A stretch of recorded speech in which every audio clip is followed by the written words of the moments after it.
प्रार्थना पत्रिका सोमवार 25/12/2023। अवशेष शिखर प्रशिक्षण यहोशू 1:1-9।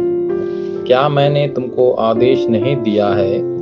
मजबूत और साहसी बने, घबराओ मत, निराश न हो, क्योंकि जहाँ कहीं तू जाए वहाँ तेरा परमेश्वर यहोवा तेरे संग रहेगा। अवशेषों को शिखर प्रशिक्षण की आवश्यकता है। यदि वे 10 मिनट तक 3-9-3 पर गहराई से पवित्र ध्यान करें तो सांस अपने आप चलने लगेंगी।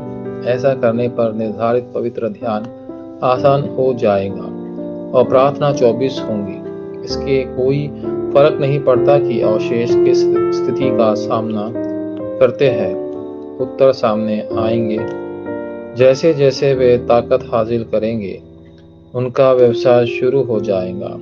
फिर 25 का उत्तर जो क्षेत्र को पुनर्जीवित करेगा और अनंत काल का अटल उत्तर आएगा। परिणाम स्वरूप हीलिंग एंड समिट स्वाभाविक रूप से घटित होगा। इसलिए अवशेषों को नए छापों की आवश्यकता है। यहोशू ने 10 चमत्कार देखे। निर्गमन 5:1-12, 46, लाल सागर का विभाजन, तंबू और 3 पर्वों की शक्ति। लेवकीस की पुस्तक। वह 12 जनजातियों के मिशन और भविष्य को भी जानता था और इजरायलियों को कनान में प्रवेश कराने का कारण भी पता था। संख्या की पुस्तक। कनान में प्रवेश करने से पहले उसने अपने छापों, जड़ों और स्वभाव को पूरी तरह से बदल दिया। व्यवस्था विवरण की पुस्तक। परमेश्वर ने यहोशू को क्या दिया? पहला मिशन यह महसूस करना है कि परमेश्वर ने क्या दिया है। यहोशू 1:3। अपना मिशन ढूंढना की सफलता है, क्योंकि यह पहले ही दिया जा चुका था। परमेश्वर ने इजरायलियों से कहा कि वे चिंता न करें, भले ही जंगल के रास्ते में उन्हें कई समस्याएं होंगी। कनान में प्रवेश करना परमेश्वर की पूर्ण योजना थी।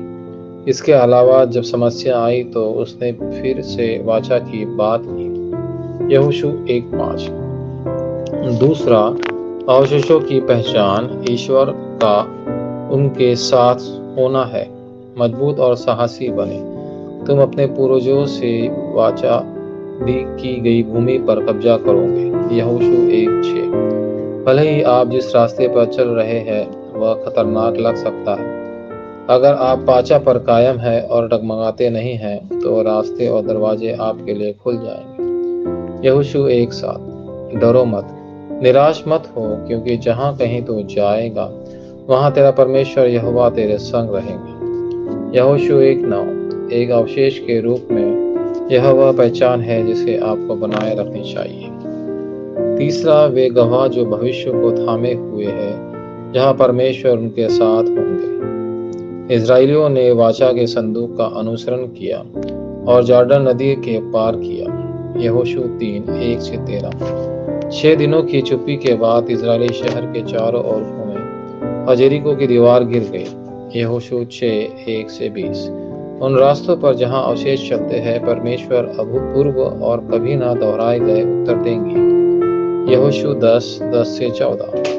एक महत्वपूर्ण पहलू जिसे अवशेष को याद रखना चाहिए वह है जोशुआ को काबेल की मुलाकात। उसकी सामान्य विशेषता यह थी कि वे ईश्वर की पूर्ण संप्रभुता पर, पूर्ण योजना, पूर्ण वाचा, पूर्ण यात्रा और पूर्ण लक्ष्य में विश्वास करते थे। क्योंकि उनका पूर्ण मिलन था, पूर्ण मिशन सामने आया। वाचा संबंधी प्रार्थना। प्रिय परमेश्वर, आज से अवशेष शिखर सम्मेलन का आशीर्वाद बहाल करने में मेरी मदद करें। यीशु मसीह के नाम पर मैं प्रार्थना करता हूँ,